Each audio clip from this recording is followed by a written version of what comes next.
Welcome to the Jurassic Park-Cast, the Jurassic Park podcast where guests chat with me about Michael Crichton's 1990 novel Jurassic Park, and also not that too.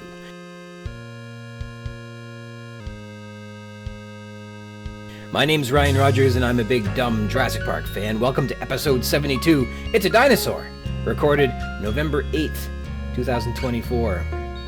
We have just wrapped up my first semester of Teachers College in the college part. And it won't be long until we get into the school part, and then starting it all over again. But good for everybody that's in school there. We got through the first little bit so far. Thank you for joining me today. A continued thank you to Christoph Oakes of Snale, S-N-A-L-E. Check out his incredible albums on Spotify and Bandcamp. Today's intro is the song Chinese Cafe from his second album Charlemagne, and the outro is Death of a Dream from his self-titled debut album Snale. Alright, dinosaur news. The journal Nature published a Spanish saltosauroid titanosaur reveals Europe as a melting pot of endemic and immigrant sauropods in the late Cretaceous. And that was titled September 4th, 2024, and in it the authors describe a new Spanish 30-foot dinosaur. This new animal is named Kunkasaurus pintiquiestra, which is a saltosauroid titanosaur, which you'd recognize as a huge, long-necked animal with big nostrils and crests by its nasal bones, spatulate teeth, with stocky forelimbs that were longer than their hind limbs, a wide-legged posture, and they may have had osteoderms on their hide. Its name refers to a bunch of different and culturally significant Spanish elements, beginning with Cunca, which refers to the Andalusi city which gave rise to a series of small villages surrounding it, including Lojueco, where the fossils were found, plus the Greek word sora, which is feminine for lizard, but serves as a homonym for Antonia Sora, one of the most important painters of the 20th century in Spain. And finally, Pintiquinestra refers to the queen Pintiquinestra from the story of Don Quixote de la Mancha. So this name refers to the locality, a prominent Spanish author, and a prominent Spanish literary work. The holotype HUEECO4, housed at the Lojueco Collection, Museo de Paleontológica de Castilla-La Mancha, was uncovered from the Villalba de la Sierra Formation. It's comprised of an incomplete posterior cervical neural spine, 10 dorsal vertebrae, several dorsal ribs, 6 fused sacral vertebrae, the first 11 caudal vertebrae, 1 middle caudal vertebra, a partial right ulna, and fragmentary metacarpal, an almost complete pelvic girdle, a femur, and a right fibula. Upon naming and describing this dinosaur through the phylogenetic analysis, the authors identified a new common feature among a large family of the sauropods. The authors say, quote, additionally, it has also proposed a new phylogenetic hypothesis including nearly all European titanosaurs from the Campanian to Maastrichtian interval. The description of this new form reveals, for the first time, the presence of at least 2 distinct saltosauroid lineages in the Ibero-Armorican domain and supports the establishment of a new saltosauroid clade. This new form is characterized by its peculiar tail morphology, which converges with that of members of the Gondwanan Eleosaurini clade. They named this new clade Lojucosauria after the Spanish titanosaur Lojueco titan, which in itself was named after the Loju locality. The Lojucosauria suggests that a sizable collection of saltosaurid and lerainosaurid titanosaurs all share a common feature in their tails. This critter was uncovered in Spanish rocks of the late Cretaceous, which is described as a, quote, large landmass of the European archipelago during the Campanian Maastrichtian.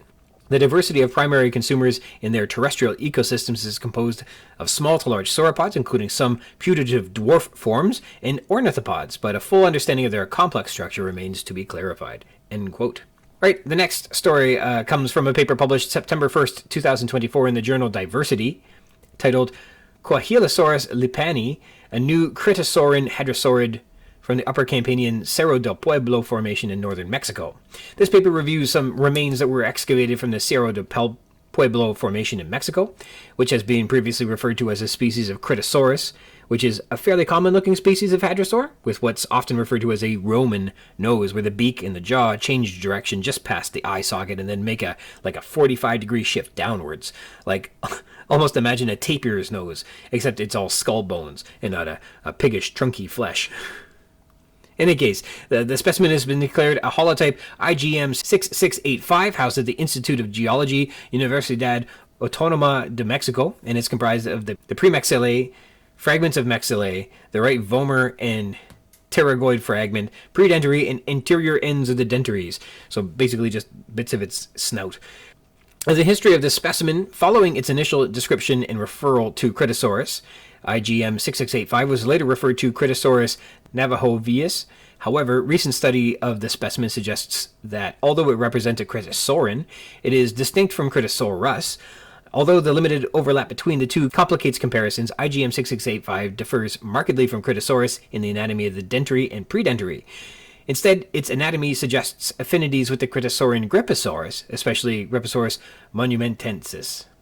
These distinctions led the team to name this new animal Coahuilosaurus lipani, which is named after the state of Coahuila and the Apache tribe named the Lipani, making this the Lipani Apache tribe's lizard from Coahuila. As an animal closely resembling Critosaurus or Griposaurus, those animals are estimated to be between 27 and 30 feet in length, so that might offer a similar size estimate for Coahuilosaurus.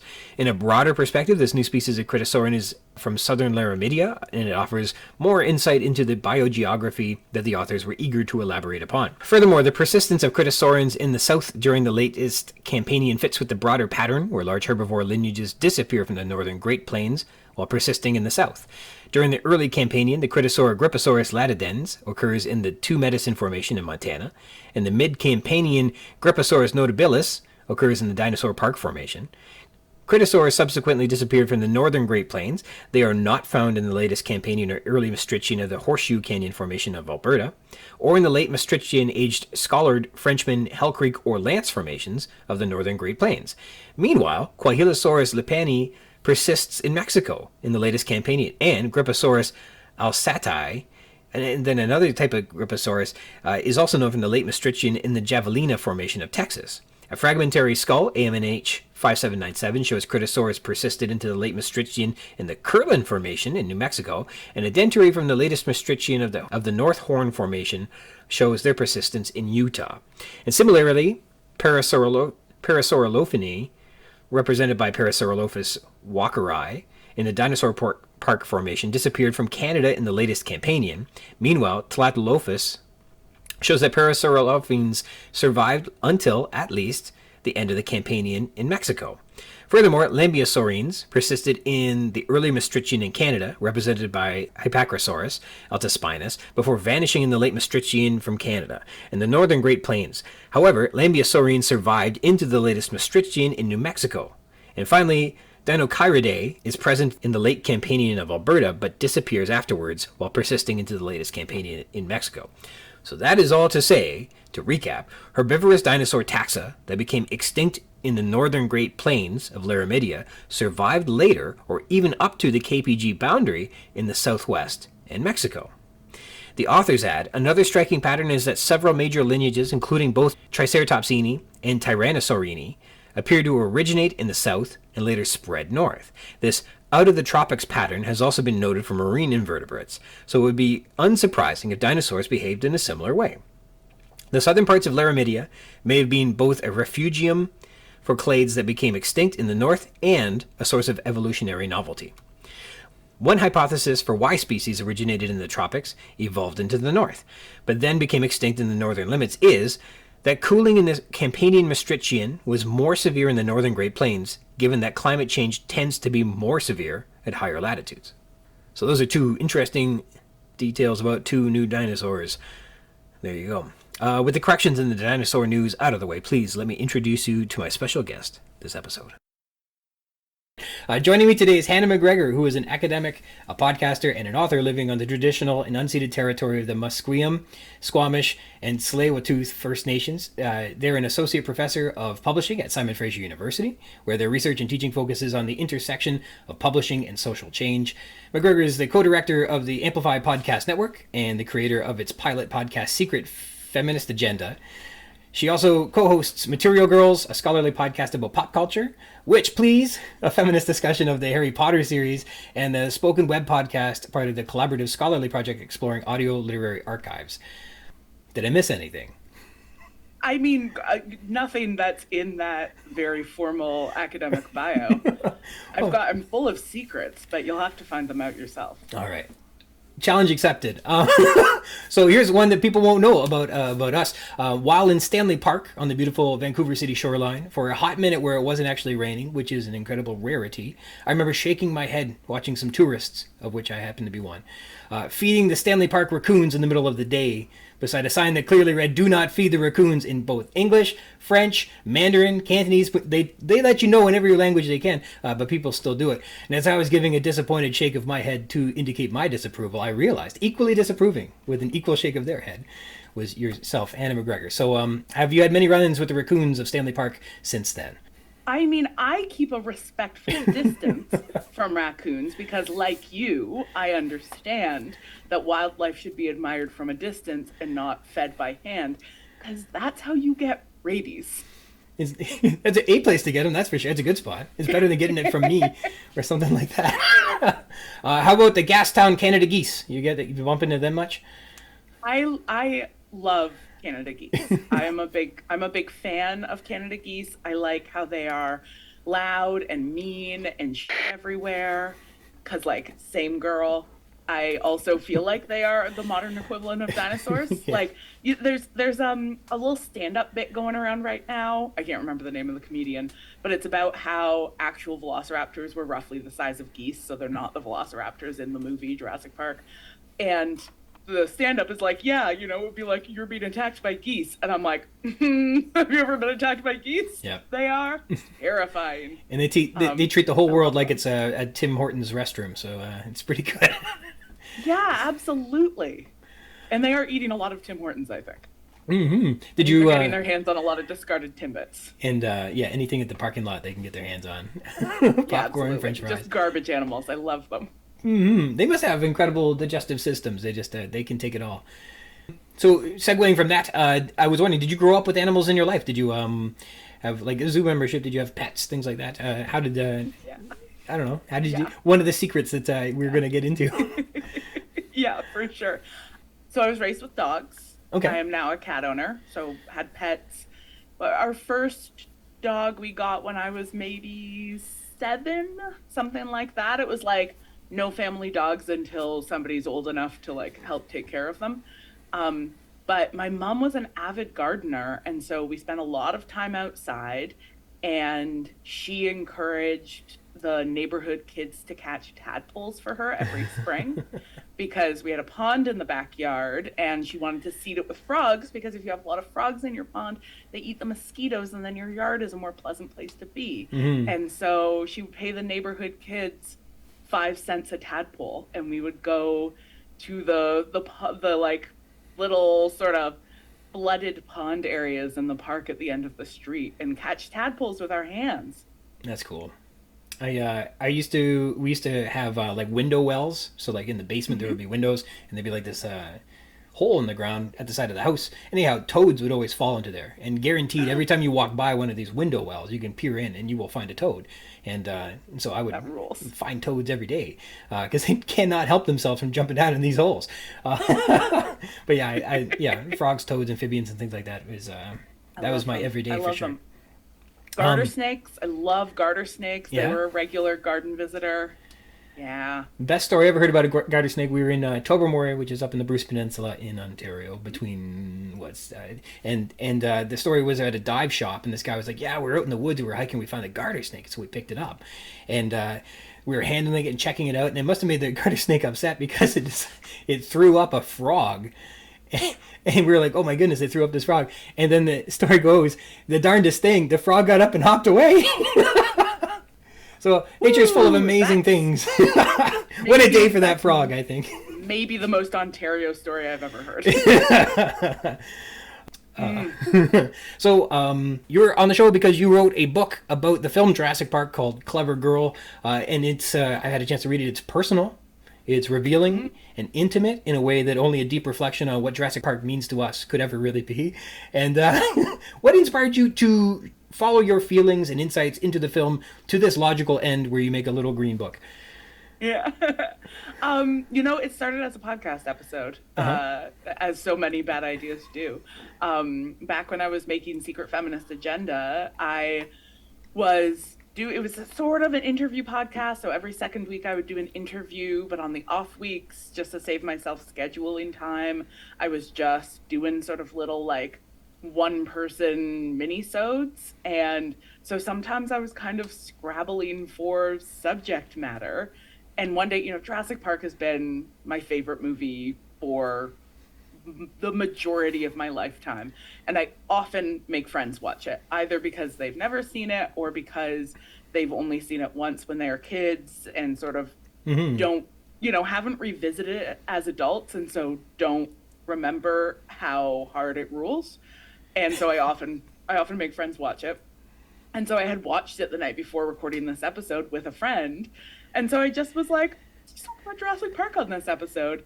And so started explaining how sort of in my head canon, Jurassic Park is a fundamentally feminist film. And I put this episode out and people people love Jurassic Park. Like, it's such an important story for so many of us. And people really liked this reading and really responded to it enough that I was like, this might actually be worth spending a little bit more time on and actually explaining how it was that Jurassic Park became, for me, a major touchstone in my life that is not just about like how cool dinosaurs are, but is also about feminism, about bodies, about subverting the structures that you are navigating in a world, about grief and loss, about a lot of different things that have been really important to how I've navigated the world. There is a tremendous amount in there that today, it's 30 something years and people are still like, hey, did you think of it this way? And like, yeah, you're totally right. And it's astonishing how this one film for all this time continues to show us something new in a meaningful way, which is pretty incredible. So this book seems to be in part of your pop classics series, and I'm excited to see some of these. How does this, I guess, compare? You have other installments that discuss Showgirls, the movie, Teenage Mutant Ninja Turtles, Twin Peaks, Nicolas Cage, Calvin and Hobbes, The Bachelor, and is it the video game Tony Hawk's Pro Skater? Is it the video game? Yeah. Right on. A whole book on that. I love it. Yeah, the Pop Classic series is great. So it's a series put out by ECW Press, which is a Canadian independent press. They've been making this series for ages, and each one of the books is a short contemplation of a single piece of popular culture, sort of through the genre of memoir. So the idea is that each one of them is not only about the piece of pop culture, but also about the author's relationship to that piece of pop culture. And so in a lot of ways, as a series, it's a celebration of those sort of intensely personal relationships we develop with important pieces of culture in our lives. And I am friends with a number of the people who have written other books in this series. The last entry before mine is The Time of My Life, which is by Andrea Warner. It's about Dirty Dancing. And, one of the great things about the series is that the actual books are as widely varied as like humans and their relationship to culture. Yeah. So they're like really different book to book.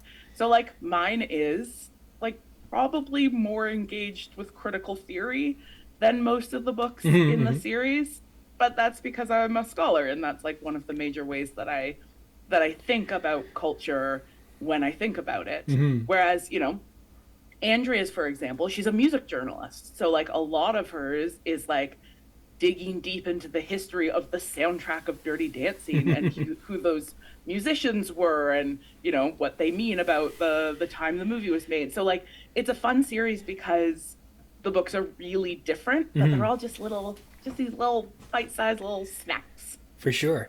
I guess we shouldn't be surprised that popular culture, it shouldn't surprise us that they can be viewed and attacked from so many different angles because they are popular. They have been able to reach a very broad audience. If they were like a niche thing, really maybe the lens by which you could investigate what was being said could only be done from a niche perspective. But I think you're right, when we get these expansive projects that were beloved by so many, I think it's fascinating to see that it's because it's relatable on a very broad scale, and in that way it welcomes so many different perspectives to be pointed at it. So I think that this is a terrific example of what we can do with pop culture. I like it. yeah. It's one of the really fun things about pop culture, right? Is that it is fun and useful to think with and to have conversations around, because we're like storytelling animals, and so stories are often a really useful way for us to make sense of complicated things.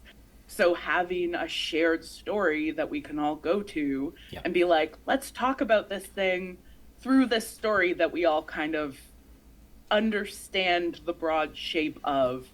I mean, that's one of the things about a movie like Jurassic Park, is that like it's actually incredibly simple. And that is part of what makes it a really useful text for grappling with big complicated ideas. Yeah. Because you don't actually need to spend a lot of time wrapping your head around like what's happening in the movie. Like, we got what's happening in the movie. A very silly man made a bad dinosaur park. Like, that's pretty straightforward. And then we can sort of go from there, and there becomes lots of space to sort of use that story to think things through. So one of the things that you share in the book, right at the beginning, is that you tell us that you were born and raised in Ottawa, and it immediately puts you in very good company with people on this show, because we've had the dinosaur paleontologist Dr. Jordan Mallon from the Canadian Museum of Nature on the show a bunch of times.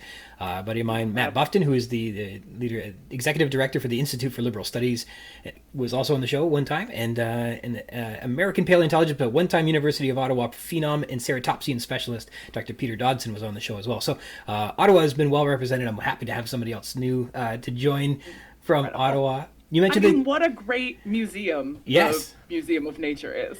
You mentioned that is kind of like your gateway into dinosaurs. It introduced you to dinosaurs. It humbled you when you see the dinosaurs. You see what they are. Maybe we'll start with the easiest or the hardest question. What is your favorite dinosaur? I mean, it's a really hard question. Yeah. It's a really hard question. I mean, I'm definitely deep inside a Deinonychus phase right now, because I have been thinking about Jurassic Park, and I have been reading about the history of paleontology, and I have been wrapping my head around the really important role that Deinonychus played in John Ostrom's career and in the dinosaur renaissance and our sort of renewed cultural fascination. But like, I also will always have a like really deep Stegosaurus love. Right on. Like, it's like your first love. Like, my first love was Stegosaurus. Yeah, Stegosaurus is a good answer. Yeah. Called her Steggy, Right on. Well, I must imagine that, generally speaking, one's ability to just look into like new dinosaur news and stuff like that is probably a passing thing. You had to like conscientiously say, all right, I got to go do this today. But I imagine when you go to write this book, you gotta like open the journals and use your academic credentials. Did you get a chance to really dig into dinosaurs in the academic papers when you were putting this together for the first time, maybe in a while? A little bit, yeah. I definitely got to spend some time with like more recent findings, which is always such a delight, because science. I quote Verlin Klinkenborg, best name of all time, for sure, who's a nature writer, and I quote him in the book when he's talking about how science has this capacity to constantly make the world strange, because it's not interested in common sense or the expected. And so the piece I am obsessed with right now is the revelation that T-Rex probably had lips, which is a relatively recent sort of theory based on the decay patterns in their teeth. Just like if their teeth were exposed, they would be like significantly more eroded, because in tooth enamel, when exposed to the air, dries out and breaks down much more quickly. The same apparently is the case with saber-toothed tigers, which is the funniest mental image of all time. Yes. Yeah. I just think it's incredible. If I recall from some of those studies or investigations around that, there's a reason to believe that they may have like nuzzled with one another. They may have been very sensitive on their lips. Like, they didn't have hands really to navigate the world with. So a lot of what they did would have been exploration with their mouth, kind of like an infant maybe, putting things in the mouth to make sense of it. So it's not crazy to think that had they no hands, that they would explore the world with other senses and to use their mouth and their lips. And then they got all these scars they'll find on their faces, where obviously putting your face in another Tyrannosaurus face is probably risky. So they have these like lots and lots of nerves around their mouths, which also has to do with the fact that they would probably like pick up and move their eggs and their young using their mouths. So they have to have like incredibly, like any animals that both use their mouths to attack but also use them to care for their young have to have like really heightened sensors around their mouths so that they can like really gauge the amount of pressure that they're using. And like I love that, you know, the cultural imagination around a T-Rex is like mouth always open, ready to chomp. But like the idea of dinosaurs as creatures capable of gentleness is so beautiful. Yeah, hopefully they were gentle sometimes. They must have been, because they weren't eating their own eggs. Yes, for sure. And I guess alligators don't and birds don't, but you can imagine them maybe having like prehensile lips that could do something, or maybe a cool tongue. I don't know. Like kiss. Can you imagine? Just little smooching tyrannosaurs all over the place. Just a little smooch. Just a little dinosaur. So, speaking of smooching tyrannosaurs, this is going to segue perfectly. It's not. We talked about how sexy dinosaurs are. But, you were mentioning also in your book, you spent a lot of time out in nature. You had like a very frugal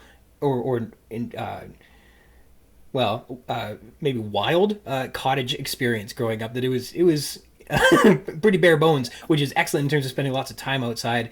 And you mentioned quite a bit in the story about like this idea of man versus nature. I have a quote, and you say, "Man versus nature is almost always about an encounter with the sublime, whether it's represented by a white whale or a mountain that someone is determined to climb. I have a fondness of these kinds of stories because they so often circle around the problem of supposed human supremacy. We think we're in charge right up until we get a good look at the natural world. And then we suddenly remember how very small we are, or we put a flag in it," which is kind of the other side of it, which is funny and sad, but there's nothing wrong with unapologetically rooting for nature. Do you think that all this time spent in the cottages might have, bonded you in that respect especially, or do you think that we should all maybe feel a little bit more connection to nature than rooting for the flagpole? Yeah, I mean, I definitely think that spending more time out of doors, more time in nature, more time interacting with wildlife, made me more conscious of it as a thing that needs to be cared for. I'm also really cognizant of the fact that the whole binary of nature versus civilization is a construct of colonialism, right? So before European settlers arrived, there was no nature versus civilization. It was the world in which you lived and had a relationship, and that relationship included needing to have knowledge and also needing to care for it, sort of existing in a reciprocal relationship with the environment that you were moving through. And that basic idea of like, it keeps me alive, like it provides me with the things that I need in order to live, like food and the materials to make shelters. And in exchange, I have a responsibility to keep it safe and healthy and to tend to it, is a relationship to the natural world that capitalism has like really fundamentally disrupted, right? It's reframed nature as a resource for us to use, for us to sort of extract as much as possible from, and then just move on when we've finished exhausting everything that it has to give us. And we know that attitude has gotten us in very, very deep trouble. And so trying to actually shift that relationship to say like, I want to understand the world as a thing that I have a relationship with, not a thing to use. I think spending more time in nature is one way, but I don't think it's necessarily the only. I think people could just like think a little bit harder about it. Yeah, you could stay inside and just think about it and probably get there still. Yeah, definitely. Well, this whole concept of man versus nature does feel like it may have come over on the Mayflower, so to speak, as opposed to sure. The North American experience. It appears before that it wasn't like that. It wasn't this binary one and the other. So no, And I find it like I am genuinely constantly amused by the era of Canadian literature that's like there there's this poem called Bushed by Earle Virney that makes me laugh and laugh every time I read it. It's not meant to be funny, but it is so funny to me because it is about a man. Do you know about the idea of getting bushed? I will let you. It was like, yeah. Sorry, that feels like a trick question.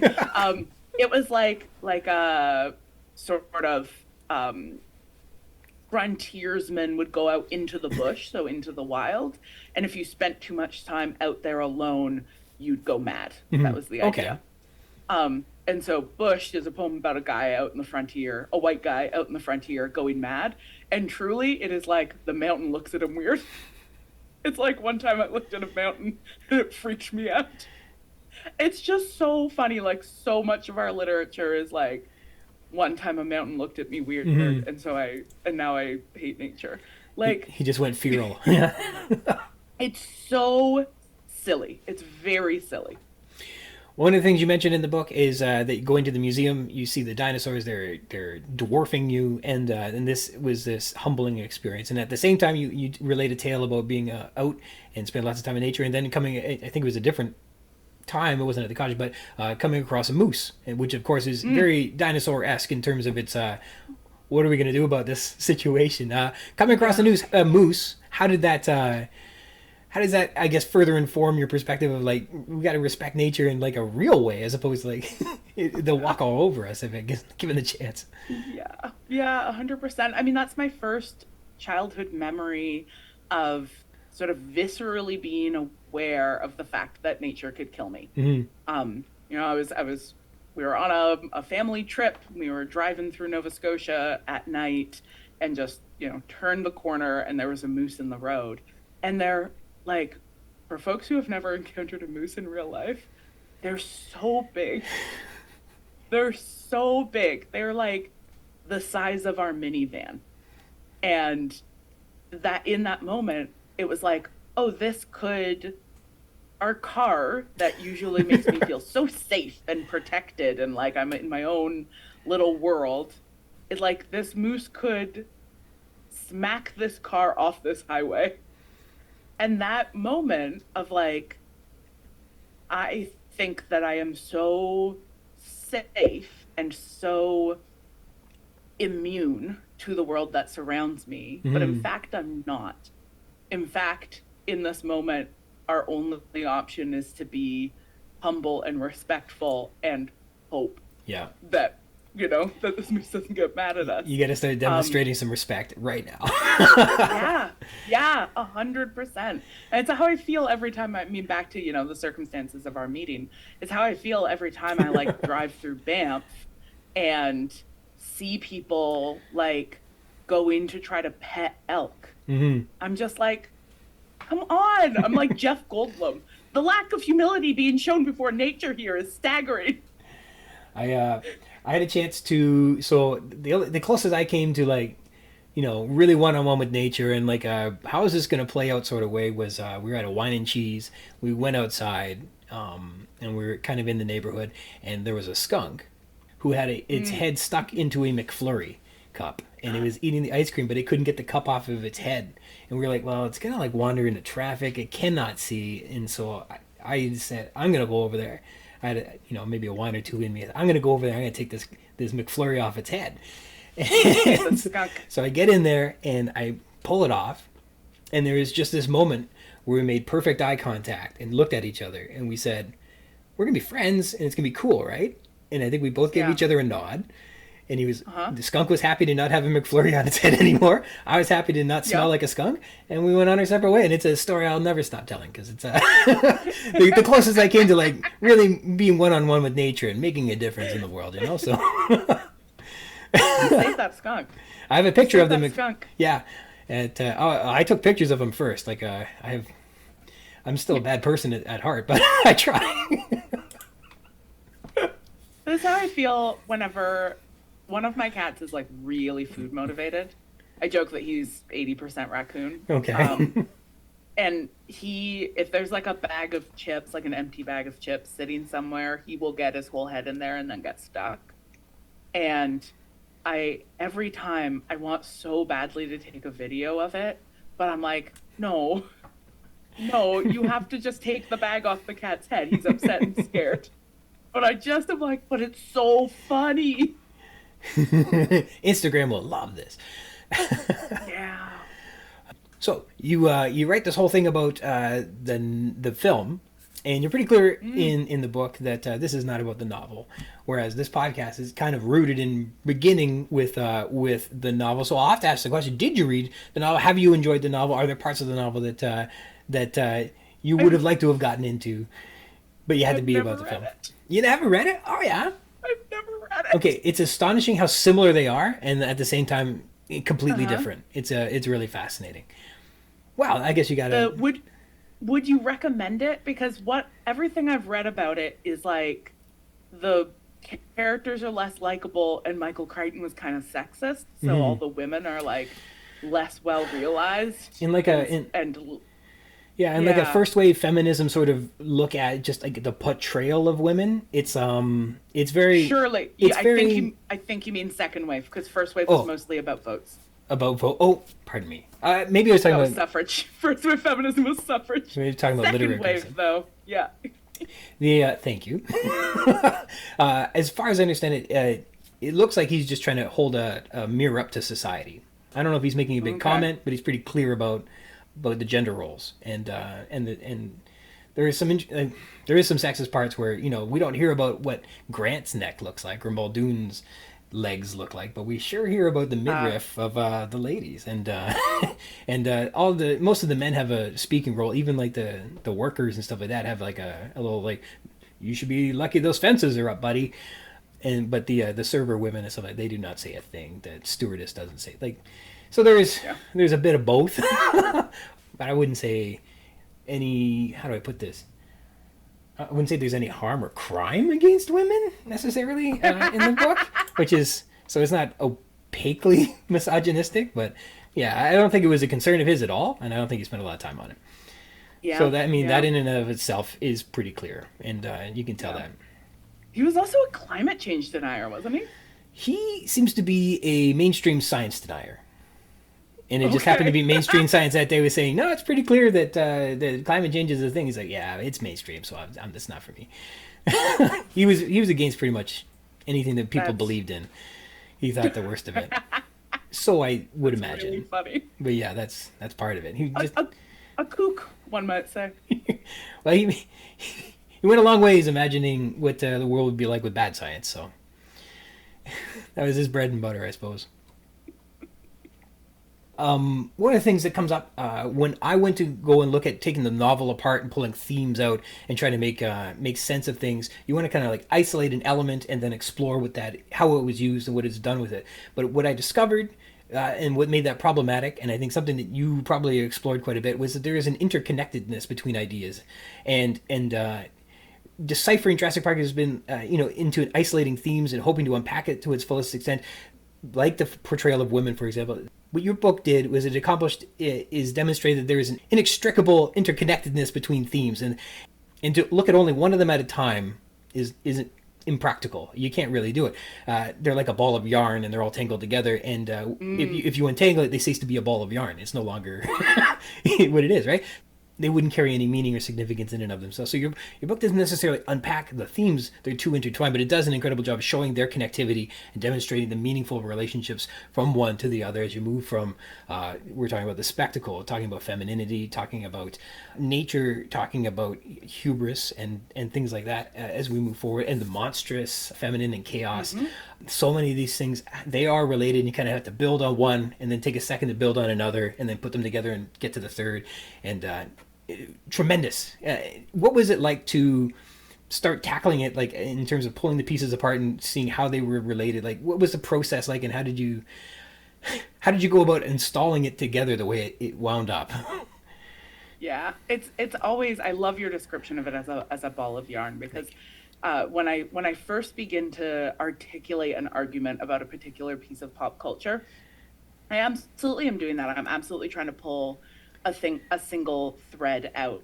But kind of to carry on with that that analogy, I think what I try to do is less untangle it and more just track it. Just be like, okay, what is this thread and where is it in the tangle?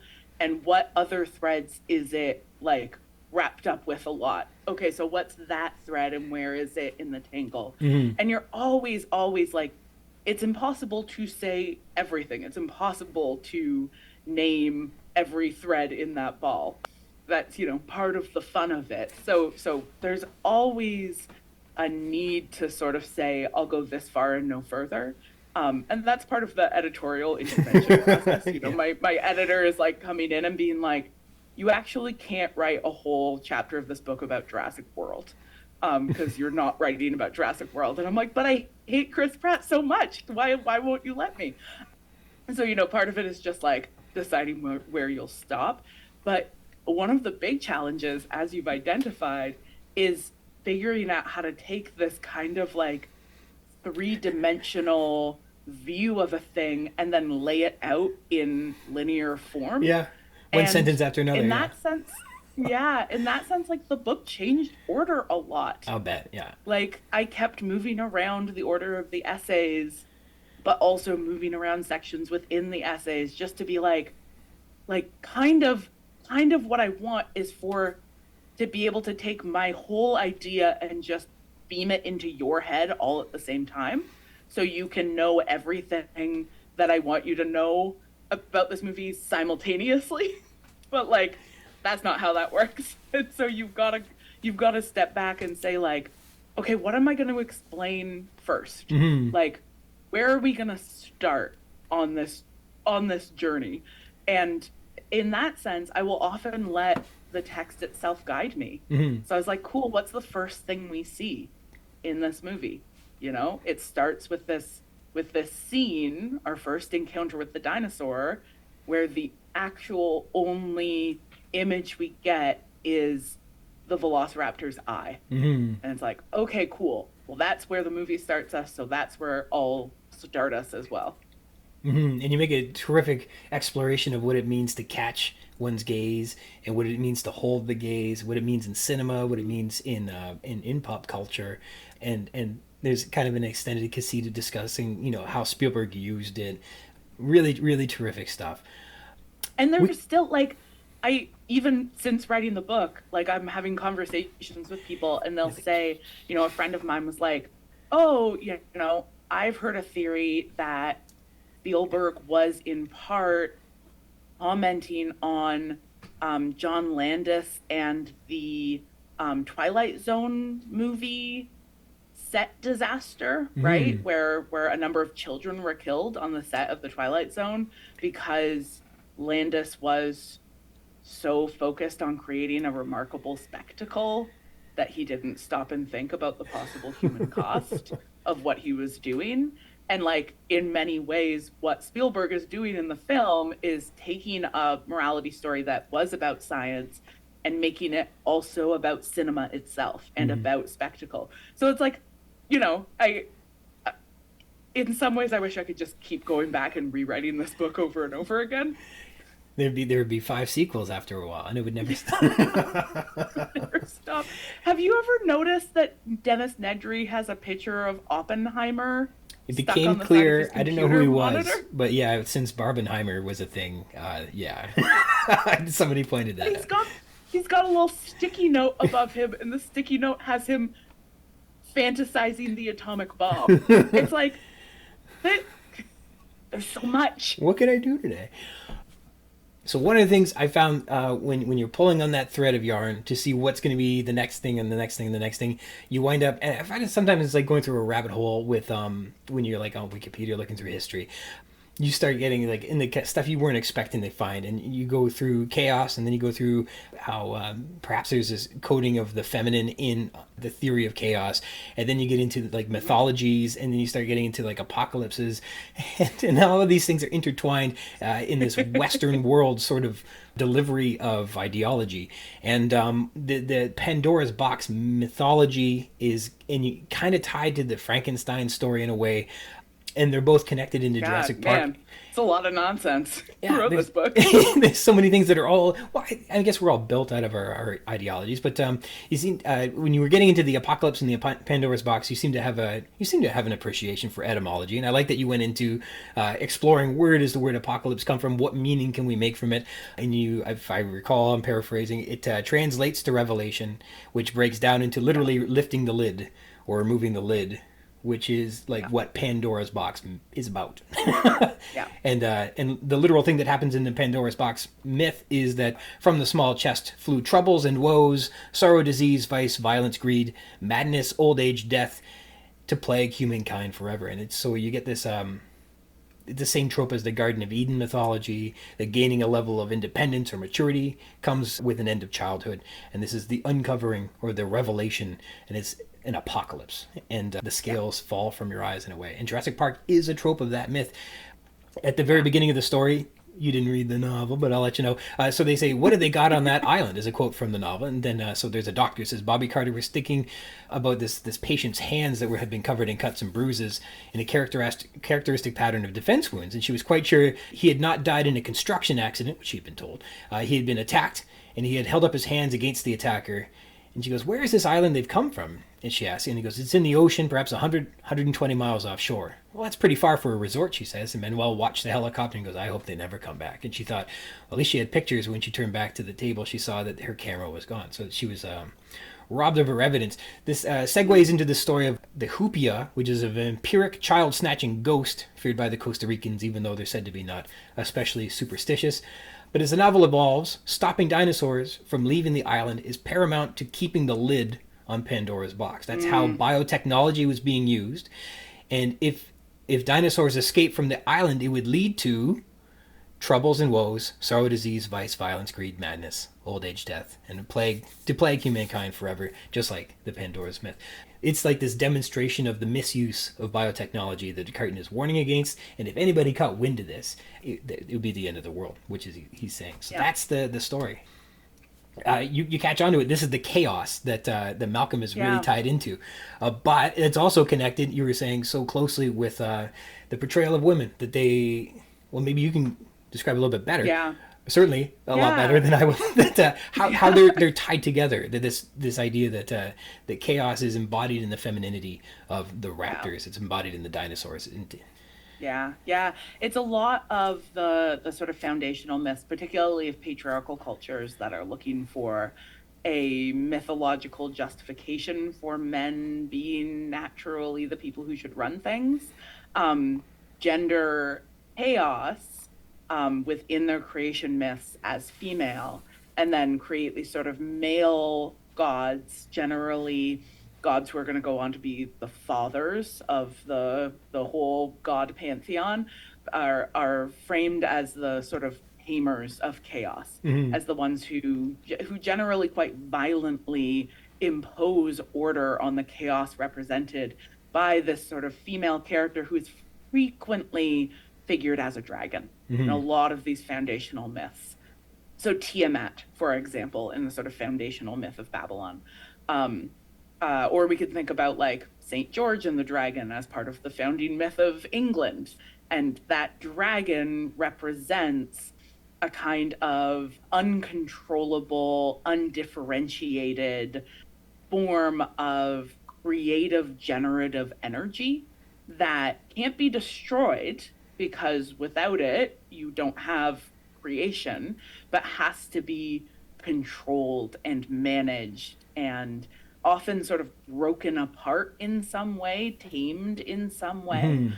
And that basic premise that women are chaos and chaos is bad, and that men are order and order is good, feels unbelievably antiquated if it wasn't one of the like foundational arguments that Jordan Peterson is regularly making.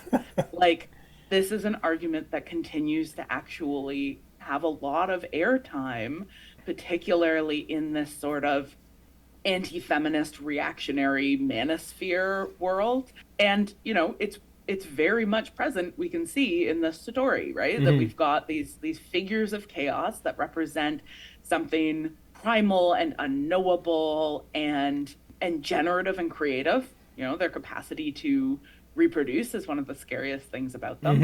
And they're very explicitly female.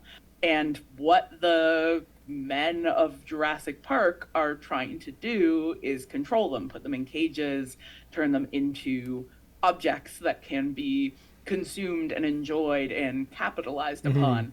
And that ends badly for them. Delightfully, yes.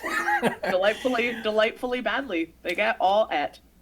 This site of conflict between chaos and control, that's where the spectacle is that site of conflict seems to be where we want to see the hero struggle but then persevere. And there's a line that Hammond gives. So they go out to the park and they put the gate in the enclosure, and they want the T-Rex to come, and they don't get to see it. What is it? She doesn't want to be fed. She wants to hunt. She wants to hunt. So in the novel, while they're waiting for the T-Rex on the tour, it's just like in the film. It's very similar. Hammond is watching via like a camera or something like that from the control room, and he says, "Look at them, watching from the control room monitor, leaning out the windows. They're so eager. They can't wait to see it. They've come for the danger, and they want to see the T-Rex, but they want to be safe, right? They don't want to be in a minivan against the moose. They want to be they want to be safe behind the electric fence, and they want to see it. But that's the site of conflict is, boy, we would be in danger. This is thrilling if it weren't for the control. And so there's the chaos and the control. And it's this site. It's like watching King Kong pull against the chains when Carl Denham brings it back to New York, right? They want to see him tugging on the chains. They don't want to see him get out, but they do want to see. They don't want to see him get out, and they certainly don't want to leave him where he freaking came from.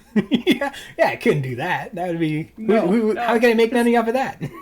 So often these encounters of chaos and control they're framed narratively as, it's man versus nature. Again, that's what that narrative is.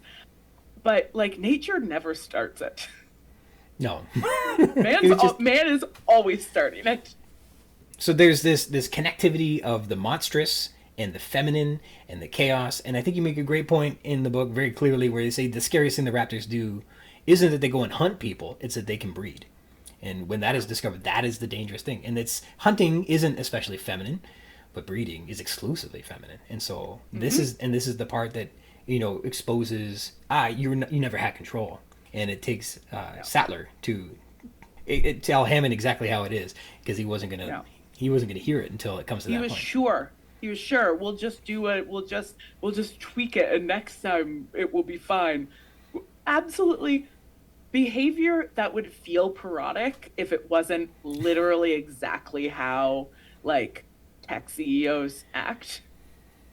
Yeah, and so there's all kinds of details about the power of fantasy, and there's so many things that are all put together. One of the things I think that Crichton put in his book that he made Ian Malcolm speak about in particular was, I think, something he did not have the language to relate. And so we know in the book that he's like, science works the wrong way. You stand on the shoulders of giants, you move too fast, and you're always looking for the next thing, but you never stop and think whether or not you should. That's the big line. And he describes it as it's always the rape of the natural world. And it gets even more into detail in the book where he's talking about that they like to put their instruments in, they have to poke in. It extends the conceit pretty thoroughly. But the point remains, he's talking about how this Western momentum is flawed and it's dangerous. And he goes on to say, I'm no environmentalist, but it's no way to run things. It's just not working. We need new order. And they said, well, what should it be? And he goes, I don't know. I'm no environmentalist. Right? But I don't like the environment. Don't get me wrong. I'm not into that hippie. No, he was pretty clear about Crichton. Yeah, it wasn't his package. But he didn't have the language. What he was describing is this decolonization. That there's, I don't know if that's probably not modern, but it's something new to me anyhow. And this idea that colonialism has all the patriarchy, it has all the white supremacy, it has all of the capitalism. All of these things are packaged up in this colonial experience, especially in North America or in the colonial the places where the colonizers went, as opposed to, I don't know how it was in England or France, but this is it. And so when Malcolm is saying it's all bad, I just don't think he was describing colonizing at the time. I don't think Crichton knew that was what he was describing. I don't think he had that language in him at the time. Great. And so when he's looking at what's the solution, well, we got to get rid of the thin, intelligent people who were so narrow band in their intellectual pursuits that they never can see the stereo of the impact that they're having. And so all they're doing is taking and going further and further, but they don't, I don't know, see the error of their ways. And so I don't know how the process of decolonization works, but this is what Malcolm was looking for, and this is what Crichton was asking for. I just don't think he had any idea what he was talking about yet. No. No, but we see it a lot in the way that, you know, the operations of science and medical research are being reframed by the drive towards decolonization and by the meaningful inclusion of indigenous ways of knowing. And part of it is taking the whole idea that Western science is a morally neutral, ahistorical field, right? Mm-hmm. That we have this sort of drive sometimes to treat science as though, you know, discovery is an inherent good and progress is an inherent good, and anything new that we learn to do is great. It's progress. It's in the right direction. It's always going to be progress in the right direction. Yeah. And we hopefully have enough context now to see that like progress is often harmful. Things called progress are often profoundly harmful, and that this narrative of sort of human movement towards an ever brighter future doesn't actually seem to be panning out all that good. But like also that the whole idea of science as objective and ahistorical and culturally neutral is itself a construct. And, you know, when we see people doing things like, say, deciding that a whole island is theirs to use as a theme park, like, that's a political decision. That's a very specific political relationship to land. It's a specific political relationship to nature and to animals and to, I don't know, like labor rights? Yeah, and just taking the island for, you know, all that was here was a couple birds and lizards, right? It's all right. Yeah, and they're not kin. They don't deserve to be respected. This land is not my kin. This is not, I have no responsibility to that, right? Like that attitude is a specific historical and cultural perspective on the world. It's not a neutral one. Well, I know it's something that's coded in the book very clearly, and you do credit to you. I've seen the movie too many times, and I had never picked up on this. The line of dialogue where Hammond says that he's got other theme parks in Kenya, and this new one's going to make them look like a peanut. And then he mentions, hey, I've got Muldoon, he's my games park guy, my park warden, and presumably we know from the book that he is from Kenya as well. And you make the connection very clearly. This guy has been working for Hammond at his other parks in Kenya, in the film world anyhow, probably for years. So this guy's been in Hammond's pocket for ages and ages. And I had never thought of that. But then again, this whole idea that we've got a British-esque sort of fella operating in Kenya directly ties into this colonial action. 100%. This entire behavior, this whole idea. It's there, and I'm going to go get it, and nothing's going to stop me, and we're going to do great things, because that's this. You get into the teleology that there is a divine goodness at the end of the line that we're inevitably heading towards, that is obviously a fictitious narrative that lets us move forwards with without worry. Hammond is personifying it justifies all kinds of harm, right? If you believe that progress, which is such a kind of meaningless term when you actually start to apply critical thinking to it, but when you believe that progress is an inherent good, or that discovery is an inherent good, you can do things like, you know, bring a bunch of people to the bottom of the ocean in a deeply unsafe submersible, because progress, so I guess, because discovery, because innovation. The story was that operator was like, we can't abide by your safety regulations because our technologies are too advanced. Like we don't operate by those rules because we're not operating by that science. And I was like, oh, and just the connectivity, the direct analogous parallels between that submersible and Jurassic Park is scary. It's terrifying. Yeah. It's terrifying. I feel like anybody who is seriously considering signing on to be part of Elon Musk's mission to Mars should be forced to sit down and watch Jurassic Park like 5 times before they do that. And he'll just say you got to break a few eggs to make an omelet, right? Yeah. That's progress. Just like Hammond did. You make another interesting connection that I had never thought of, because I had never really thought about Jurassic World especially closely, because I don't think it's worth it. But that... It's very, very bad. That Bryce Dallas Howard's character wears all white, just like Hammond, immediately connects her with that colonial path that she is being exclusively coded. I thought it was just a dumb costume and I couldn't get past it. I couldn't understand why you would wear all white. You would get a stain on it and you would look stupid all day. It's very Why would you silly. wear white? It doesn't make any sense. I just couldn't wrap my head around it. You wear white to prove how clean you are. Yeah. Right? Like, you wear white to show off the fact that you are able to keep white clean. Mm-hmm. So it is like a signifier of wealth, privilege, power. And control. You don't need to get your hands dirty. And control, yeah. I kept it clean. But it definitely connects her with Hammond in that specific patriarchal direction that he was moving, the colonial direction that he was moving in. And so, but I'd never seen it. And then does that mean that you go and look at that one differently? Maybe, but not willingly. I don't know. But it was, I thought it was cool. I think it's worth spending some time thinking about it, if only because I think I kind of feel like the Jurassic Park movies are like kind of a good litmus test for like where we're at culturally. Okay. Because like dinosaurs are such a powerful sort of Rorschach test for a human relationship to the sublime, the unknowable, that which is larger than us. So, for example, you can look at like Victorian era paleontology, and it's all about how like stupid dinosaurs were, right? Because like the Victorian era is like the height of colonialism, the height of these narratives about human progress, and it's like we can learn about them, but we're so invested in teleology that we have to assume that anything that came before us, you know, went extinct because it was bad. And we're here because we we're run good. the earth because we're good. So like there's a lot. I feel like dinosaurs often tell us, you know, our stories of dinosaurs tell us more about us than they tell us about dinosaurs. They they have become, historically anyhow, I know that they were a site of conflict in terms of ideology, in terms of questioning what you believe and what you're discovering. And I know I read some passage, I don't know how true it is, but I believe in it, that Charles Darwin was a pretty good Christian. And when he began to make these observations on evolution and how it possibly it must work, that he became shook to his core.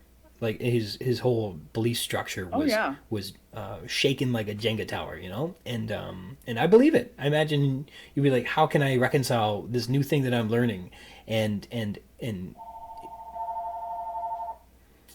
That's Charles Darwin calling you. Charles Darwin says, "Hey, shut up." Calling from beyond the grave. Well, they'll. I'm only going to get 3 rings here, but it does signal that we are awfully close to the end of time here. But I want people to know that they can find a whole lot more about what you're publishing and what you're sharing about on your... Where can they go to find out more about your podcasts? There's a lot of Harry Potter in there. So if people like Harry Potter, I don't know a thing about Harry Potter. But I was like, which one of these am I going to listen to? I did make a Harry Potter podcast for quite some time. We're not making it anymore, but if you like the idea of putting Harry Potter in conversation with critical theory and doing the same kind of like deep dive into the different ways you can read a popular text, that podcast is called Witch Please. It's at ohwitchplease.ca. The podcast that we make now is called Material Girls. I make that with the same co-host from Witch Please, Marcel Cosman. And Material Girls is ongoing. It's wherever you find podcasts. Every episode, we talk about a different pop culture phenomenon and ask the question, why this, why now? So we try to understand what makes something popular in the moment that it's popular and what its popularity tells us about the world more generally. And in general, if you want to check out my work, it's all on hannahmcgregor.com. Yeah, and I'll put a link on the blog page. I don't know how many people go to the blog, but it'll be there. And definitely, if you thought any of this was fun, there's a lot more to get into with Clever Girl. I love the title, and they can find it on the website as well. I had a really good time having you on the show. This is the kind of thing I die for, to get a new perspective on these things. And and relate with it in a new way, because I've looked at the book too many times, and sometimes you wonder if there's anything left to see, and then there's a lot. There's a lot. Is. Always is.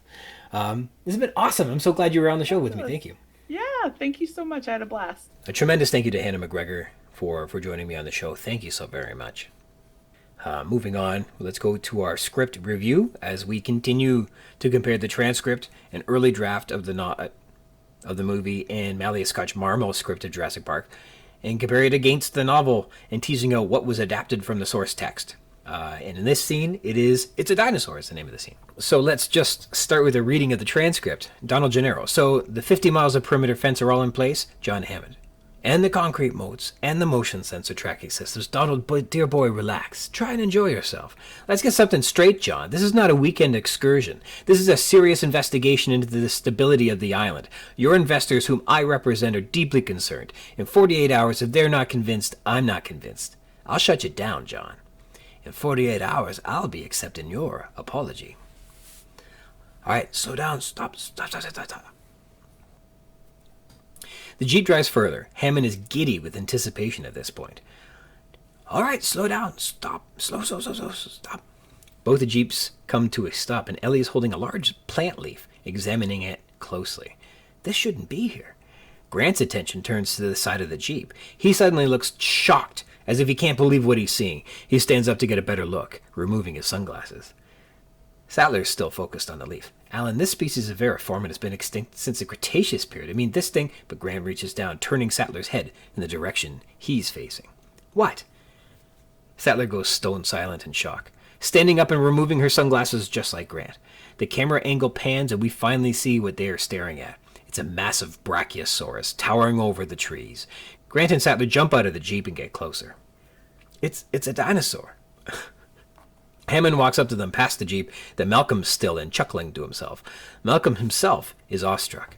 You did it. You crazy son of a bitch, you did it. Grant and Sattler are still looking at the Brachiosaur in amazement. We could tear up the book on cold-bloodedness. It doesn't apply. They're totally wrong. This is a warm-blooded creature. This thing doesn't live in a swamp. This thing's got 27-foot neck.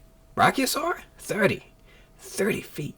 The Brachiosaur rises up on its rear legs, taking a bite of some leaves from the top of a tree. It then drops back down, shaking the ground around it. Gennaro is watching this. His previous doubts have given way to rapture. We're going to make a fortune with this place. How fast are they? Well, we clocked a T-Rex at 32 miles an hour. T-Rex? Mm-hmm. Said you got a T-Rex? Uh-huh. Say again. We have a T-Rex. Grant is completely overwhelmed and kneels over. Probably keels over. Put your head between your knees and breathe. Dr. Grant, my dear Dr. Sattler, welcome to Jurassic Park. Grant and Sattler see a herd of Brachiosaur in the distance now, along with a group of Parasaurolophus drinking from the lake. They're moving in herds. They do move in herds. How did you do this? I'll show you. So this scene connects strongly with the chapter Isla Nublar as our heroes arrive on the island and begin descending a mountain from the helipad. They are met by Ed Regis in the novel, whereas Ed Regis, if he exists in the film's universe, is not present here. Our heroes in the film are instead chauffeured by a pink-shirted, no-named Jeep driver. In the film, they travel through some electric gates, which are cheerfully shuttered and locked with the same red-green electric switches that we saw on the raptor pen in the opening scene, if you can recall that. Danger 10,000 volts signs also indicate that there is something dangerous, despite the paradise-like beauty of this island. In the novel, they're descending from the mountainous helipad through a deciduous forest, which Crichton describes as like the Pacific Northwest or the Olympic Peninsula on page 78. Grant can see down the hill the elaborate construction of the visitor area, the roofs of large buildings, and that the island stretches through the mist far out to the south covered in tropical forest. Oh, and they're walking. They're not in jeeps. It's just a narrow path wound down the hill. In the film, we don't really get an establishing shot of the island, nonetheless. Now, as Grant peers over the island, he notices, quote, rising above the palm trees, a single trunk with no leaves at all, just a big curving stump. Then the stump moved and twisted around to face the new arrivals. Grant realized that he was not seeing a tree at all on page 79. It's a 50-foot dinosaur. The next chapter is welcome, as we finally meet the dinosaurs, the Apatosaurus, in the novel. Now, mistaking the dinosaurs for a tree may be adapted into this scene because there's a fairly conspicuous row of trees as the Land Cruisers arrive. The Land Cruisers are Fords in the film, but they are Toyotas in the novel, likely in alignment with the Japanese consortia, whom represent the investors, which Gennaro will be saying he represents. But we'll get to that momentarily. So, Grant is speechless, and Sattler doesn't even notice in the film, but in the novel, they all sort of notice the dinosaurs because they're 50-foot dinosaurs standing right in front of them. You notice that sort of thing. In the book, we get Sattler's perspective, and she repeats, "My God," and thinks to herself. Quote, her first thought was that the dinosaur was extraordinarily beautiful. Books portrayed them as an oversized, dumpy creature, but this long-necked animal had a gracefulness, almost a dignity, about its movements, and it was quick. There was nothing lumbering or dull in its behavior. The sauropod peered alertly at them and made a low trumpeting sound, rather like an elephant. A moment later, a second head rose above the foliage, and then a third, and a fourth, on page 79. And truly, God bless Industrial Light and Magic, because the Brachiosaurus in this film visually captures all of that. The graceful dignity and quick, agile movements, its alert and trumpeting. The movie captures Sattler's inner monologue perfectly. Now, in the novel, Gennaro is speechless on page 79, and this is more impressive because, quote, he had known all along what to expect. He had known about it for years, but he had somehow never believed it would happen, and now he was shocked into silence. The awesome power of the new genetic technology, which he had formerly considered just to be so many words in an overwrought sales pitch, the power suddenly became clear to him. These animals were so big. They were enormous. Big as a house. And so many of them. Actual damn dinosaurs. Just as real as you could want. Gennaro thought, we are going to make a fortune on this place. A fortune. That line of dialogue in the film, adapted perfectly from the novel. Slam dunk.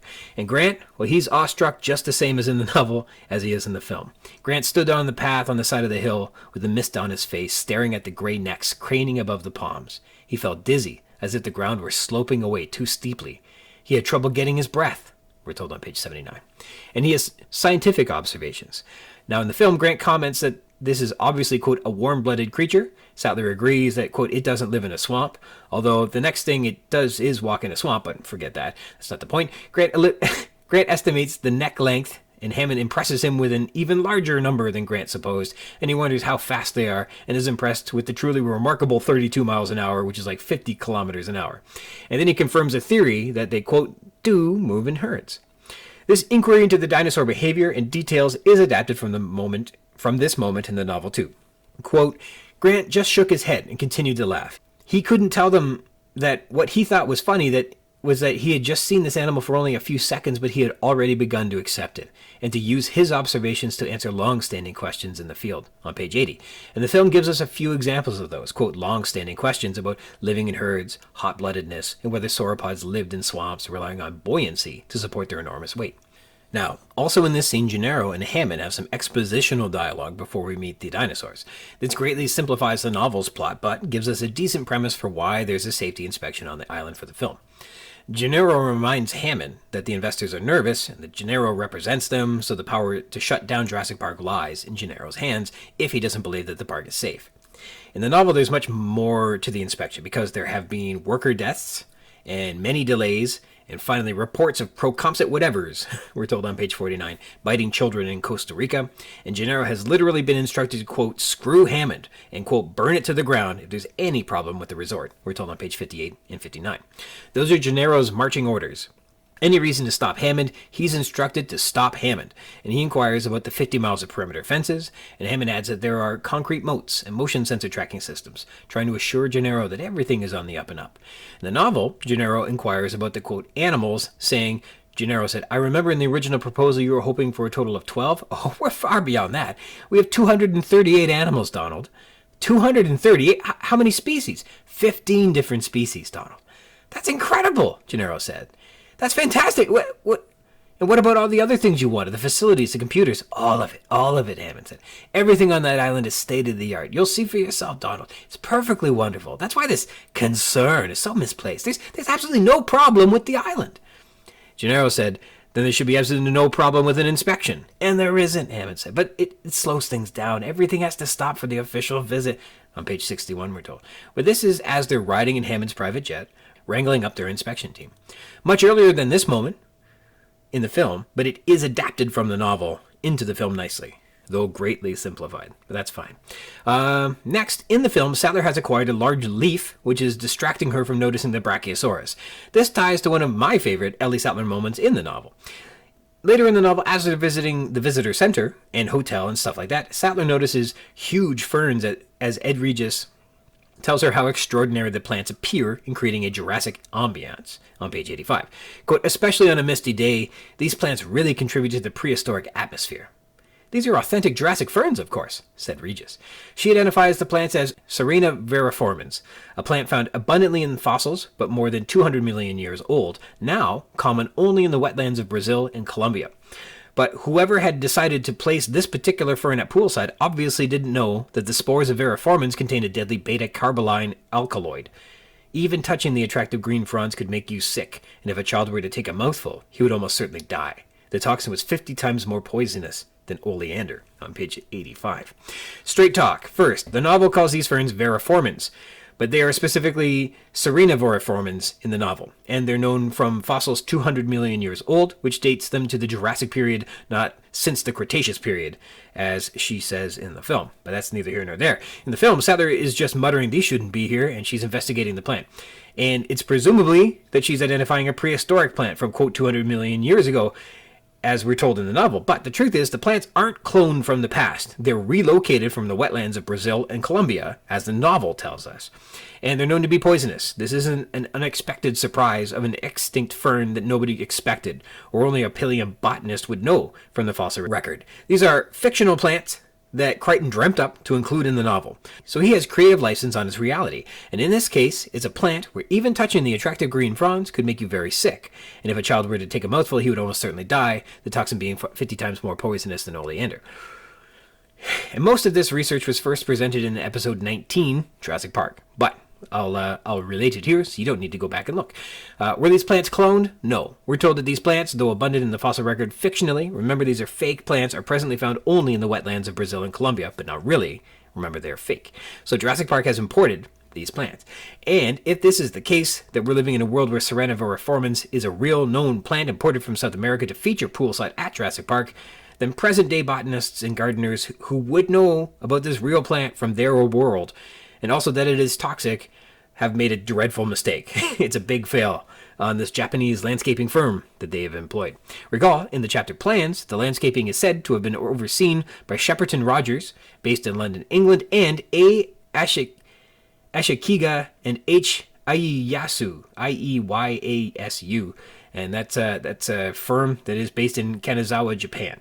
But Sattler's inner monologue regarding the biodiversity and competition in the plant world is a memorable and standout moment for her character, and one that I really identified with. And I'm glad to see that the film took the time to include it as well, even if it had to be basically pared down to nothing of significance. It's still a referential anchor into a special moment for Sattler in the novel, and I like that. You'd almost call it an Easter egg from the novel in the film. Almost. A few more details to compare. The Apatosaurs aren't really described in the novel, but the Brachiosaur is shown in all its glory. We get a masterful moment of spectacle. It's great. There's one Apatosaur, and then a few more in the distance raise their heads above the canopy of the forest, so you don't really see the whole herd of dinosaurs in the book. And John Hammond doesn't say, "Welcome to Jurassic Park." Rather, there's a, quote, crude hand-painted sign over the path that reads, "Welcome to Jurassic Park," on page 80. The, quote, 50 miles of perimeter fence that Gennaro asks about is, quote, 50 miles of 12-foot-high fencing, including 22 miles around the perimeter of the island, we're told on page 129, told to Gennaro by John Arnold in the control room later during the tour. But that number is from the novel, 50. And when Hammond responds saying that the, quote, concrete moats and the motion sensor tracking systems are in place too, that's referring to features that appear in the novel as well. In the chapter Plans, Grant identifies a moat that's 30 feet wide, in fact, on page 54. And in their conversation, Gennaro is saying, quote, "Let's get this straight, John. This is not a weekend excursion." Well, that links to the novel, too, which I think we brought up in other drafts of the script discussions in other episodes, but Hammond disguises the safety inspection as a holiday upon which he can invite whomever he wishes. And this dialogue is most evident when the kids arrive in the novel, and Gennaro is pissed that Hammond had invited children to the safety inspection. "No," Gennaro said. "No, you get something clear. This is not a social outing. This is not a weekend excursion. This is my island," Hammond said, "and I can invite whomever I want," on page 91. Parasaurolophus. In the distance, we can see a herd of Parasaurolophus. The hadrosaurs with long crests pointing back behind their heads. And those are not in the novel either. They are invented for the film. And that's fine. All right, switching past the transcript, we'll move into Koepp's earlier draft of the screenplay. Some of the things which are different include Gennaro saying, "Let's get something straight, John. This is not a weekend excursion. This is a serious investigation of the stability of the island. Your investors, whom I represent, are deeply concerned. 48 hours from now, if they," and he gestures to Ellie, Grant, and Malcolm, "aren't convinced, I'm not convinced, and I can shut you down, John." 48 hours from now, I'll be accepting your apologies. Now get out of my way so I can see them, says Hammond. So this is different. And here we can see Hammond is specifically interested in catching the reaction of his guests as they gaze upon the Brachiosaur for the first time. He shoves Gennaro aside to get a clear view of Grant, Ellie, and Malcolm. "I wouldn't miss this for the world." And the jeeps wind their way along a mountain road. In the lead jeep, Ellie stares off to the right, fascinated by the thick tropical plant life around them. She tilts her head as if something's wrong with this picture. She reaches out and grabs hold of a leafy branch as they drive by, tearing it from the tree. In the rear jeep, Hammond, watching, Grant signals to his driver, who is in the front jeep. And Ellie, she stares at the leaf, amazed, running her hand lightly over it. "Alan?" But Grant's not paying attention. He's staring, too, out the other side of the jeep. Grant notices that several of the tree trunks are leafless, just as thick as the other trees, but gray and bare. Ellie is continuing to stare at the leaf. This shouldn't be here. And Grant twists in his seat as the jeep stops and looks at one of the gray tree trunks. Riveted, he slowly stands up in his seat as if to get closer. He moves to the top of the seat, practically on his tiptoes. He raises his head, looking up the length of the trunk. He looks higher and higher and higher. That's no tree trunk. That's a leg. Grant's jaw drops. His head falls all the way back, and he looks even higher above the tree line. And Ellie's still looking at the leaf. This species of Veriformin has been extinct since the Cretaceous period. This thing... Grant, never tearing his eyes from the Brachiosaur, reaches over and grabs Ellie's head, turning it to face the animal. And she sees it and drops the leaf. Oh my God. Grant lets out a long, sharp "ha!" a combination of a laugh and a shout of joy. He gets out of the jeep and Ellie follows, and Grant points to the thing and manages to put together his first words since its appearance. "That's a dinosaur." A dinosaur. Chewing the branches. Technically, it's a brachiosaur of the sauropod family, but we've always called it Brontosaurus. It crunches the branch in its mouth, which is some 35 feet up off the ground at the end of its long, arcing neck. It stares down at the people in the car with a pleasant, stupid gaze. Ellie looks up at the sauropods in wonder. They're pretty light on their feet, a far cry from the sluggish, lumbering brutes we would have expected. Hammond gets out of his jeep and comes back to join them. He looks like a proud parent showing off the kid. Ian Malcolm looks at Hammond amazed with an expression that is a mixture of admiration and reproachment. "You did it. You crazy son of a bitch, you did it." Grant and Ellie continue walking, following the dinosaur. The movement. The agility, you're right. In their amazement, Grant and Ellie talk right over each other. "Ellie, we could tear up the rule book on cold-bloodedness. It doesn't apply. They're totally wrong. This is a warm-blooded creature. They're totally wrong." "They were wrong. Case closed. This thing doesn't live in a swamp to support its body weight, for God's sakes." Several of the top branches are suddenly ripped away. Another sauropod, reaching for a branch high above their head, stands effortlessly on its hind legs.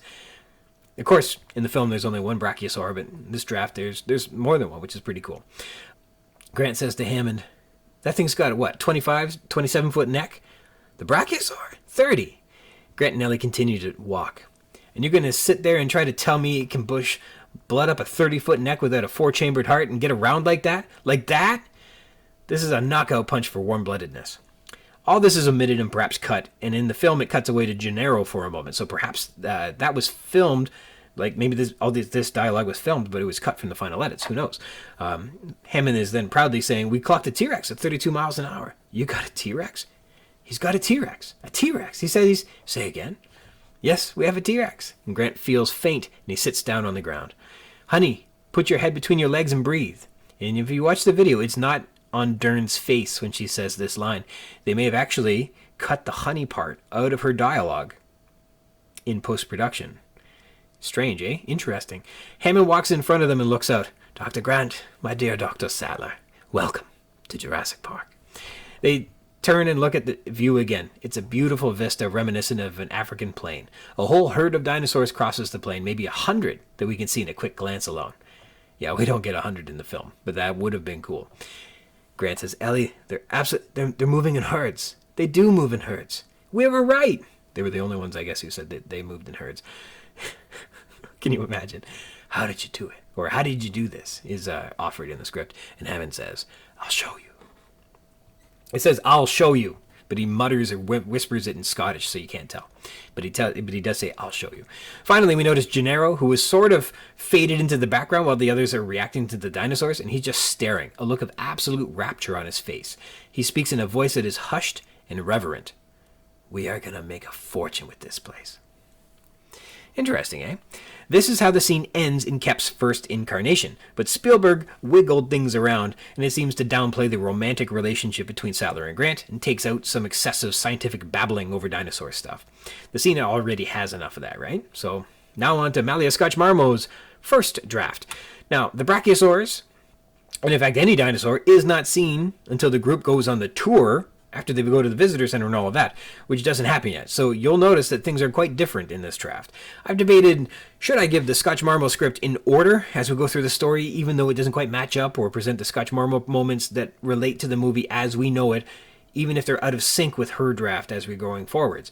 And I've opted to give you the second option, so that commonly understood and relatable content are being compared. And so here, this is the Brachiosaur moment from Malia Scotch-Marmo's script, even though it is well after, in her script, when our heroes have toured the visitor center, which we'll get to in the next episode, so it's a little out of order.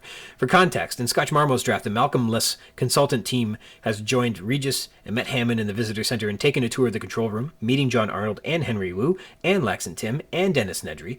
Sequentially, this Brachiosaur moment is indeed further into the story, and they've been talking about dinosaurs a lot too. Gallimimus, Tyrannosaurus, Apatosaurus, Dilophosaurus, so there's no surprise that dinosaurs are at Jurassic Park.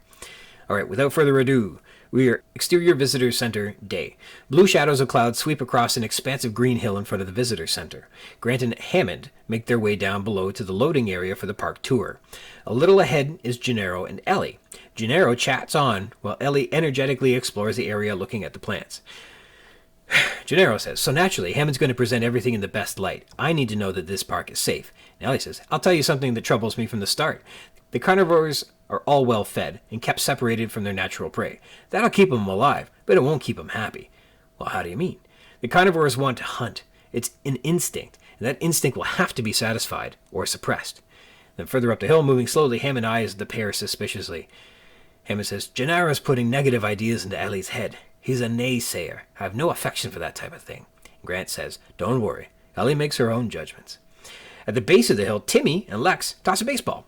And then outside Exterior Tour Start Day, the group gathers. 2 electric cars glide to a stop beside them. Ed Regis leans out of the first one. Hey, great day for a tour. Gennaro says, looks like rain to me. No, I told the rain god to hold off till we get back. The kids pile in next to Regis and explore the high-tech cars, and Timmy finds a pair of very thin, strange-looking goggles with dials on top. Grant, Ellie, and Gennaro climb in the second car, and Hammond says, Kids, mind Mr. Regis, he's in charge now. The cars begin to move and pass Hammond. He waves, and Gennaro looks back as the cars turn into the brush, and Hammond waves. Hammond waves twice, I guess. Hammond says, Gennaro, for once in your life, let something really move you. In the cruiser, Gennaro rubs his neck. He turns to Grant. Ever get that feeling we're just Hammond's damn guinea pigs? Grant says, I'd like to wait and see. So Grant also is not passing judgments yet. Ellie motions ahead with excitement and apprehension to a huge gate. Regis and the kids wave behind to Grant, Ellie, and Gennaro. The gate's doors swing open and the cruisers move forward. The kids squeal out a yahoo that floats through the air to Grant, but Grant wears a cautious face. His skeptical eyes scan the landscape. A fanfare of trumpets, and then a pre-recorded voice speaks from a console in each cruiser. Video screens display a welcome message. And the pre-recorded voice says, Welcome to Jurassic Park. You're now entering the lost world of the prehistoric past, a world of mighty creatures long gone from the face of the earth, which you are privileged to see for the first time. Regis uses his walkie-talkie to contact Grant's cruiser, and he says over the walkie, That's Richard Kiley. We spared no expense. And the pre-recorded voice continues, We'll begin our tour today with the herbivores. And then inside the cruisers, at the first stop that day, between the massive tree trunks, a spectacular view. Storm clouds touch mountaintops. Below, the lagoon ripples in pink crescents. So I guess the storm clouds are making the sun appear to be setting. And the pre-recorded voice continues, and the grasses are a species of juniper, and samples can be purchased at the gift shop. Now, if everyone will take a look to the right, all eyes swing that way, and Grant doesn't see a thing. Nor do the others. Ahead, Timmy pulls the binoculars out of the equipment pouch and studies the location. Lex grabs the night goggles, and Timmy pulls them from her. Regis says, "Look." Lex and Timmy, they say, "I don't see anything. Do you see anything? There's nothing there." And Regis says, "Something's out there." And the second car, a fly, buzzes on Grant's windshield. Grant hangs out his window, almost sniffing the air for some movement. Nothing.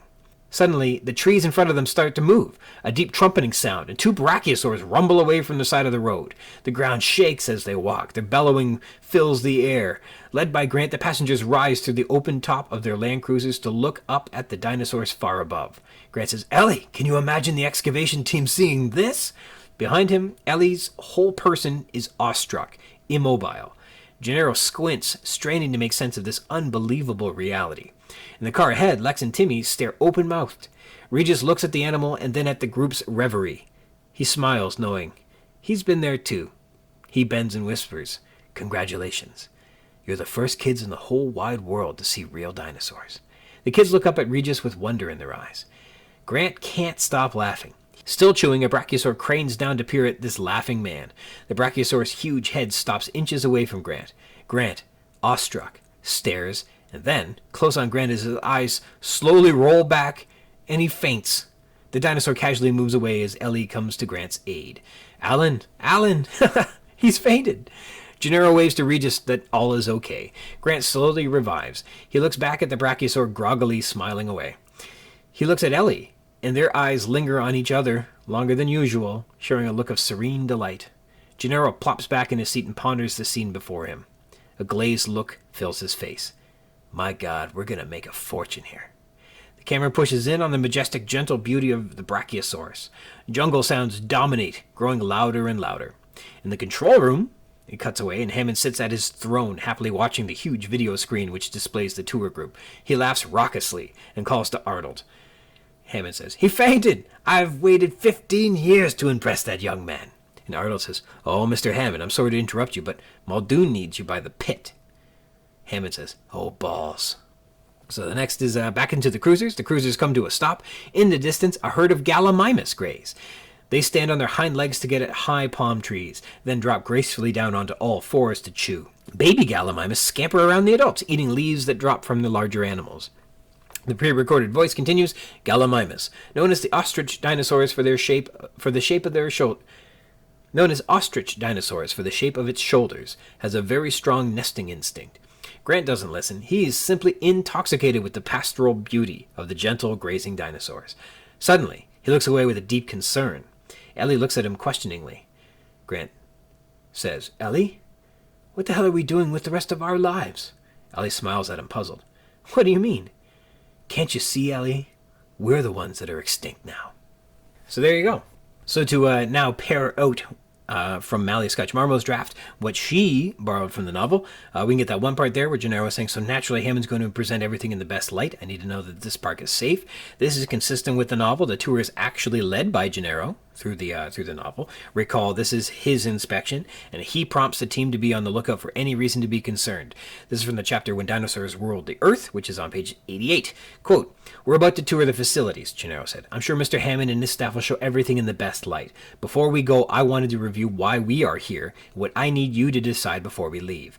Basically, as you all have realized by now, this is an island in which genetically engineered dinosaurs have been allowed to move in a natural park-like setting, forming a tourist attraction. This attraction isn't open to tourists yet, but it will be in a year. Now, my question for you is a simple one. Is this island safe? Is it safe for visitors? And is it safely containing the dinosaurs?" So that part comes from the novel, quite honestly. Next, when Ellie says, "I'll tell you something that troubles me from the start. The carnivores are all well fed and kept separated from their natural prey. That'll keep them alive, but it won't keep them happy." And she adds to this, the carnivores will want to hunt. It's an instinct, and that instinct will have to be satisfied or suppressed. I don't know why Sattler is the dinosaur expert in Scotch-Marmo's draft, but this is the T-Rex doesn't want to be fed. He wants to hunt. Can't suppress 65 million years of gut instinct. That's what Grant says in the film. For some reason, Ellie is scripted as saying it. That's a little strange. At the base of the hill, Timmy and Lex are tossing a baseball. This is shenanigans. Timmy doesn't play baseball, and in the novel, Lex tosses with Regis. Sometimes she tosses the ball with Gennaro, but never with Tim. The night vision goggles appear in this scene, but they don't resemble the significant helmet that Tim finds in the film.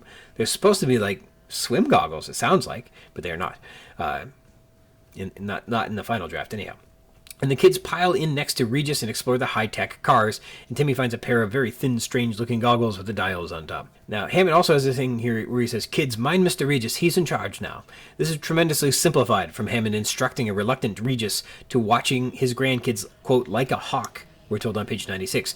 And Regis laments, "Now I'm a damn babysitter," because he doesn't want to do this, but that's how it goes in the book. Also, there's a pre-recorded voice which says, "Welcome to Jurassic Park. You are now entering the lost world of the prehistoric past, a world of mighty creatures long gone from the face of the earth, which you are privileged to see for the first time." And Regis uses his walkie-talkie to contact Grant's cruiser, saying that this is Richard Kiley, and we spared no expense. That whole passage is taken verbatim from the novel on page 135. Furthermore, when Gennaro here in the script that Malia Scotch-Marmo has done says, "My God, we're going to make a fortune here," this too comes from the novel, as we said a little bit earlier, where Gennaro thinks we are going to make a fortune on this place. A fortune. And fortune is in italics on page 79, because that's how impressed he is. In the control room, John Arnold says to Hammond, "Oh, Mr. Hammond, I'm sorry to interrupt you, but Muldoon needs you by the pit." And Hammond says, "Oh, balls." This is a Hammond expression he uses in the novel. First on page 89, and again on page 140, he says, "Oh, balls." That just seems to be what Hammond liked to say. I would have sworn he said it more often than that, and I would have been wrong. He only says it twice in the book. But I'm glad to see that it did make one draft of the script. Hammond says, "Oh, balls." Then Grant adds, "Ellie, what the hell are we going to do with the rest of our lives? Can't you see? We're the ones that are extinct now." This moment isn't in the novel, but there is kind of like a neat anecdote that goes with it. From the making of Jurassic Park, of the Jurassic Park Collector's Edition, which is like a book, quote, "During the production of the Jurassic Park 1993, Steven Spielberg was reviewing early sequences of the computer-generated dinosaurs of Phil Tippett. Tippett, who was the dinosaur supervisor of the film, had created models of various dinosaurs to create stop-motion scenes that would eventually become famous parts of the film, scenes such as when the Tyrannosaurus breaks from her enclosure and the, quote, raptors in the kitchen.